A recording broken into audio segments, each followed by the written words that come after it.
When the stock market plunges like it did this past week, everyone pays attention. But short-term losses aren't that important to the man you're about to meet. David Walker thinks the biggest economic peril facing the nation is being ignored. And for this past year, he's been traveling the country like an Old Testament prophet, urging people to wake up before it's too late. Who is David Walker, and why should we care? He's the nation's top accountant, the Comptroller General of the United States. He's totaled up the government's income, liabilities, and future obligations, and concluded that our current standard of living is unsustainable unless some drastic action is taken, and he's not alone.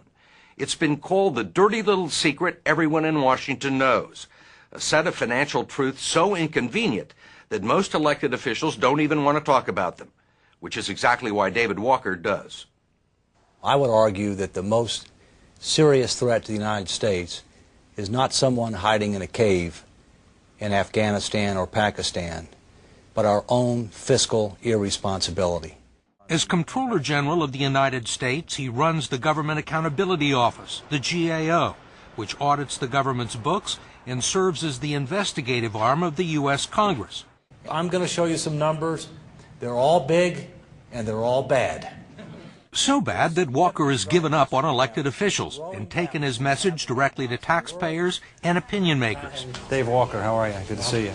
Hoping to shape the debate in the next presidential election. You know, the American people, I tell you, we've been to 13 cities outside of Washington with the Fiscal Wake-Up Tour. They are absolutely starved for two things, the truth and leadership. He calls it a fiscal wake-up tour, and he is telling civic groups, university forums, and newspaper editorial boards that the U.S. has spent, promised, and borrowed itself into such a deep hole it will be unable to climb out if it doesn't act now.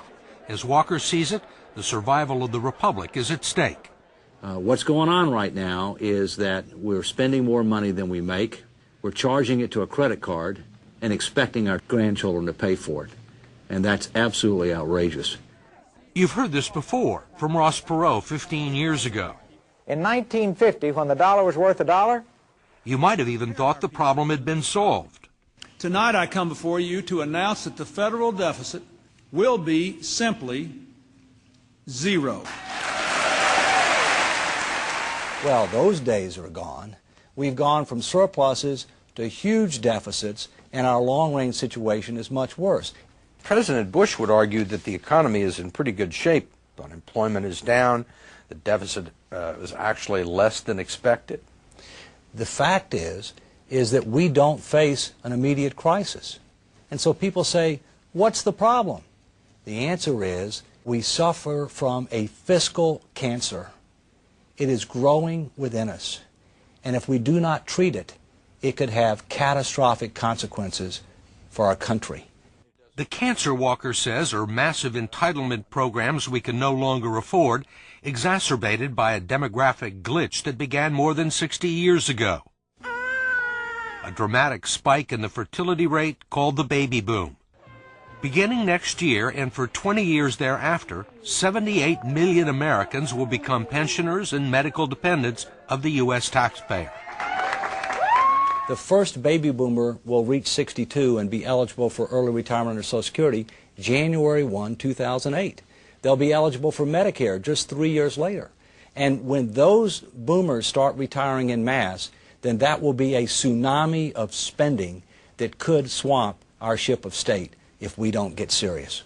To illustrate their impact, he uses a PowerPoint presentation to show what would happen in 30 years if the U.S. maintains its current course and fulfills all the promises politicians have made to the public on things like Social Security and Medicare. What happens in 2040? Well, if nothing changes. If nothing changes, the federal government's not going to be able to do much more than pay interest on the mounting debt and some entitlement benefits. It won't have money left for anything else. National defense, Homeland Security, education, you name it. Walker says you could eliminate all waste and fraud and the entire Pentagon budget, and the long-range financial projections barely change in what's shaping up as an actuarial nightmare. There's not going to be enough wage earners to pay for the benefits of the baby boomers. That's part of the problem. But the real problem, Steve, is health care cost. Our health care problem is much more significant than Social Security. What do you mean by that? By that I mean that the Medicare problem is 5 times greater than the Social Security problem. The problem with Medicare, Walker says, is people keep living longer and medical costs keep rising at twice the rate of inflation. But instead of dealing with the problem, he says the President and the Congress made things much worse just 3 years ago when they expanded the Medicare program to include prescription drug coverage. The prescription drug bill was probably the most fiscally irresponsible piece of legislation since the 1960s. The Why? imbalance, well, because we promised way more that we can afford to keep. $8 trillion added to what was already a $15 to $20 trillion underfunding. We're not being realistic. We can't afford the promises we've already made, much less to be able to piling on top of them. With one stroke of the pen, Walker says the federal government increased existing Medicare obligations nearly 40% over the next 75 years. We'd have to have $8 trillion today invested at Treasury rates to deliver on that promise. And how much do we have? Zip. Walker says we have promised almost unlimited health care to senior citizens who never see the bills, and the government is already borrowing money to pay them. He says the system is unsustainable. It's the #1 fiscal challenge for the federal government.